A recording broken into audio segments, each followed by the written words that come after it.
சொல்ல மாட்டேன்.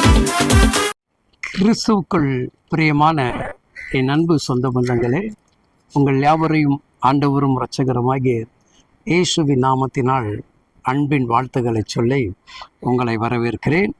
இன்றைக்கு தேவனுடைய பிள்ளைகளே, நீங்கள் தேவனை நோக்கி கூப்பிட்டு கொண்டிருக்கிற உங்கள் சத்தத்தை அவர் கேட்கிறார். உங்களுடைய குரலை கேட்டு அவர் உங்களுக்கு பதில் கொடுக்க விரும்புகிறார்.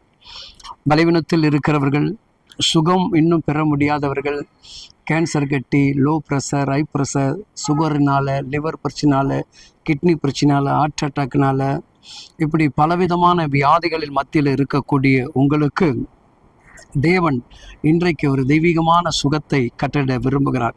சங்கீதம் 30ஆம் அதிகாரத்தில் 3வது வேத வசனங்கள் இவ்விதமாக சொல்லுகிறது.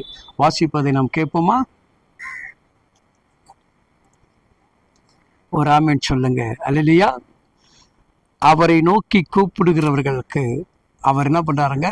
குணமாக்க விரும்புகிறார்.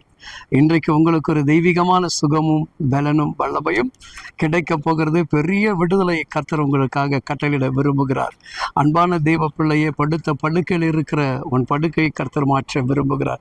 38 வருஷமாக படுத்திருந்த மனிதனை தேவன் சந்தித்ததைப் போல இன்றைக்கு பலவீனத்தில் இருக்கிற உங்களை அவர் சந்திக்க வருகிறார். பிறவி குருடனாக இருந்தவனுடைய கண்களை திறந்த தகப்பன் இன்றைக்கு உங்களுடைய கண்களை திறக்க வருகிறார். ஆயத்தமாக இருக்கிறீங்களா? விடுதலை பெறுவதற்காக எத்தனை முறை நீங்கள் கூப்பிட்டு இருப்பீங்க. உங்கள் சத்தத்தை அவர் கேட்கிறார், கேட்டு உங்களுக்கு பதில் கொடுக்கிறார். ஒரு தெய்வீகமான சுகம் உங்கள் வீட்டுக்குள்ளே பாராக பாய்ந்து கொண்டிருக்கிறது. உங்கள் கரங்களை வைத்து வியாதிஸ்தர்கள் மீது கை வச்சு செவிங்க. உடனே ஒரு தேவ சுகமும் தேவ பலனும் அவர்கள் மேலே பூர்ணமாக இறங்குவதை உங்களால் உணர முடியும்.